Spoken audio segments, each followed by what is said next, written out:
burn like a fire, roaring like a lion. Burn like a fire, roaring Olivia, Oui.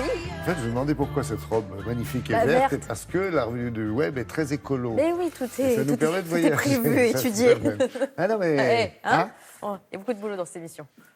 Alors, On commence évidemment avec par l'Amazonie, non? l'Amazonie. Voilà, alors si le président brésilien est plutôt réticent, lui, aux aides, nous, comment pouvons-nous aider? Eh bien, en donnant aux associations qui protègent la forêt sur le terrain et les communautés. Il y a un site américain qui s'appelle Charity Navigator qui évalue le travail des associations parce qu'elles sont très nombreuses, donc c'est difficile de s'y retrouver, et qui propose une liste des programmes reconnus fiables, ceux qui font la promotion d'un usage responsable de la forêt et bien sûr en collaboration avec les D'accord. populations. Local. C'est évident. Bah oui, parce Bah que oui. l'un ne va pas sans l'autre.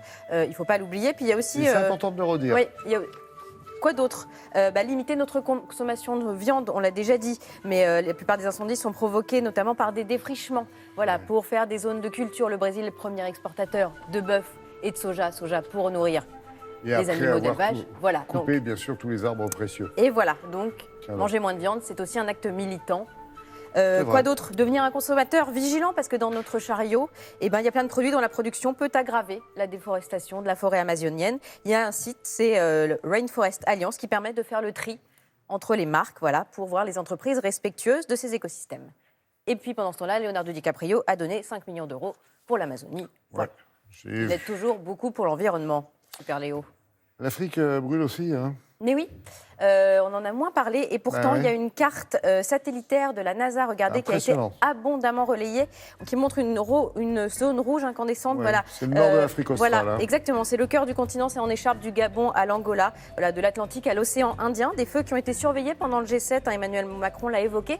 Alors si personne ne semble s'alarmer, c'est en partie parce que cette situation est relativement habituelle, c'est provoqué par les agriculteurs, c'est la technique du brûlis, mais ces techniques ne permettent pas toujours de maîtriser les feux. Il arrive fréquemment que les incendies prennent une énorme ampleur. La République démocratique du Congo, par exemple, a perdu, c'est un des pays qui a perdu le plus de surface de forêt tropicale primaire en 2018, Vite fait, derrière hein. le Brésil. Avec la Voilà. savane, avec les herbes sèches Exactement. entre les forêts, ça part vite. Donc ouais. c'est quand même inquiétant. Et la forêt du bassin du Congo, qui est quand même le deuxième poumon vert, on Il a ne faut pas tendance à l'oublier. l'oublier. On en a besoin. Il y a beaucoup de forêts primaires qu'il faut surveiller de près, effectivement. Et oui. Du côté de l'Europe, en revanche, on a plutôt tendance à reboiser, hein. Frédéric, l'autre jour, nous a parlé de la forêt française qui se portait bien. En Islande, ça va aussi un petit peu mieux ou pas? En Islande, on essaye de Ouais. reboiser. Le reboisement est en plein essor. Les Vikings avaient rasé les forêts islandaises. Aujourd'hui, le pays multiplie les programmes, mais le nombre de forêts a diminué de 97% en 1000 ans, au point que l'Islande est le pays le moins boisé d'Europe, avec une couverture de seulement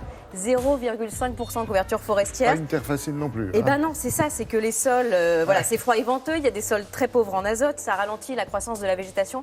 Mais depuis 2015 et la COP21 de Paris, l'Islande a fait du reboisement une de ses priorités. Depuis 2015, entre 3 et 4 millions d'arbres ont été plantés, soit plus de 1400 terrains de football. Voilà. Et pendant ce temps-là, de l'autre côté, le pays fond, on le sait, à terme, les glaciers du pays sont voués à disparaître, soit 11% de sa surface totale. Réchauffement climatique, déforestation et pollution. Oui.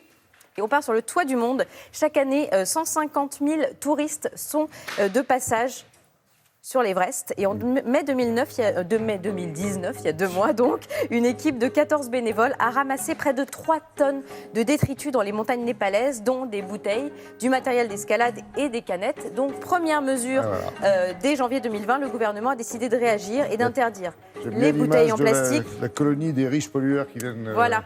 Et les plastiques passer à derrière usage vous. unique. On a vu des photos hallucinantes de l'Everest où il y avait la queue sur des pics C'est ça. ces derniers temps. Voilà. Et d'autres mesures sont à venir en janvier. Indonésie. Adieu Jakarta. changé, ouais. La capitale de l'Indonésie va changer.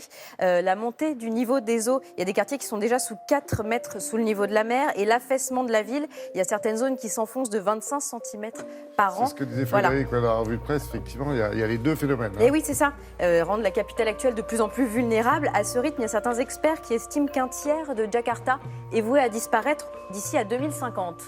Mais alors, ce déplacement est-il un mal pour un mal? Eh bien, peut-être, parce que le nouveau site qui doit remplacer l'actuel QG administratif du pays se situe sur l'île de Bornéo, Encore dans dans une la forêt. province de Kalimantan, exactement, au cœur d'une forêt tropicale, avec des conséquences potentiellement désastreuses pour la biodiversité. Voilà, les changements vont On s'en commencer en sortira. 2020. L'Indonésie, c'est grand. En plus, on se demande comment ils n'ont pas trouvé un autre endroit. Parce qu'il y a de la place, hein, c'est un pays très vaste. Oui, Il mais devrait c'est comme ça, déménager en fait- 2024. On va leur écrire. Oui, on Oui, va leur oui. écrire. Je vais leur Et écrire moi-même. l'emplacement précis n'a pas encore été choisi. On sait que ce sera sur Bornéo, mais voilà.